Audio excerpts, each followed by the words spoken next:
অবৈধ সম্পদ অর্জনের অভিযোগে সাবেক আইজিপি বেনজির আহমেদকে ফাঁসির আদেশ দিয়েছে আদালত। আরও জানাতে জজ আদালত থেকে যোগ হচ্ছেন সহকর্মী রাব্বি সিদ্দিকী। রাব্বি, রায়ে আদালতে আর কি বলেছেন, বিস্তারিত আমাদেরকে একটু জানাবেন। কলি, কিছুক্ষণ আগে রায় ঘোষণা হয়েছে এবং এই রায়ে সর্বোচ্চ সাজা ফাঁসির দণ্ড দিয়েছে আদালত। কি ভয়তে রাখি তার বলতে পারবো না, সে আধারেও বলে নাই। এই বেনজির আহমেদের চেলাভান্ডা তারা বিভিন্নভাবে আমাদের এই জমিগুলো হাতায় নেওয়া জমি লিখি না। সাবেক আইজিপি বেনজির আহমেদের অপরাধ অনুযায়ী তার সর্বনিম্ন সাজা ফাঁসির রায়, আর এই রায়ই বাস্তবায়ন হতে যাচ্ছে অতি দ্রুত। এই রায়ের খবর শুনে সাধারণ মানুষ ঈদের থেকেও বেশি খুশি।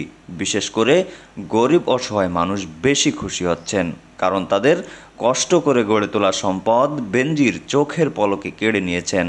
তাই তো সাবেক আইজিপি বেনজির আহমেদ ফাঁসির রায় হবে জেনে দ্রুত দেশ থেকে পালিয়ে গেলেন। এদিকে তাকে যেন কোনোভাবে ফাঁসি না দিতে পারে এজন্য বাংলাদেশের নাগরিকত্ব বাতিল করলেন তিনি। পরে তুরস্কের নাগরিকত্ব নিয়েছেন বেনজির আহমেদ। পুলিশের সাবেক আইজিপি বেনজির আহমেদের প্রতিদিনই কোনো না কোনো দুর্নীতি ও অবৈধ সম্পদের নতুন নতুন তথ্য আসছে।